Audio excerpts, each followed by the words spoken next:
প্রত্যেকের ঘরে থাকে এমন কিছু কমন মশলা দিয়ে আজ আমি গরুর মাংসের বোনার রেসিপি রান্না করে দেখাবো। রেসিপি রান্নার জন্য এখানে আমি 1 কেজি গরুর মাংস নিয়েছি, হাড় এবং চর্বি সহ। তারপর আমি এখানে 2টি বড় সাইজের পেঁয়াজ কেটে দিয়েছি। দিয়ে দিলাম 1 টেবিল চামচ আদা বাটা, 1 টেবিল চামচ রসুন বাটা, দিয়ে দিয়েছি কয়েক ধরনের আস্ত গরম মশলা, দিয়ে দেবো সব ধরনের গুঁড়া মশলা। এখানে নিয়েছি 1 চা চামচ মরিচের গুঁড়া, 1 চা চামচ হলুদের গুঁড়া, 1 চা চামচ জিরা গুঁড়া, 1 চা চামচ ধনিয়া গুঁড়া, আর নিয়েছি 2 চা চামচ মিক্স কারি পাউডার, আর দিয়েছি স্বাদ মতো লবণ। আজকের গরুর মাংসটা আমি সরিষার তেল দিয়ে রান্না করব। এখানে আমি আধা কাপের মতো সরিষার তেল নিয়েছি। এখন আমি সব কিছুকে খুব ভালো করে মাখিয়ে নেব। আজকের রান্নাটা হবে একদম হাতে মাখা সরিষার তেল দিয়ে, কোনো ধরনের বাগার ছাড়াই এইভাবে হাতে মাখিয়ে রান্নাটা বসাবো। সব কিছু একসাথে খুব ভালো করে মাংসের সাথে মিশিয়ে নিয়েছি।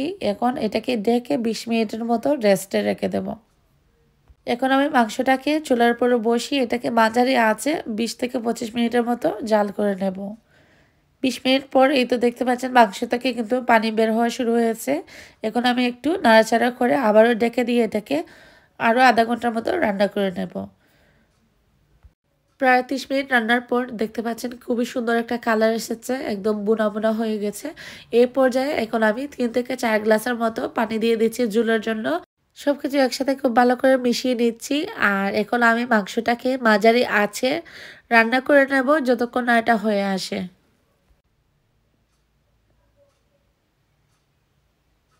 রান্নাটা প্রায় হয়ে গেছে। এবার আমি উপর দিয়ে 1 চা চামচ গরম মশলার গুঁড়া দিয়ে দেব।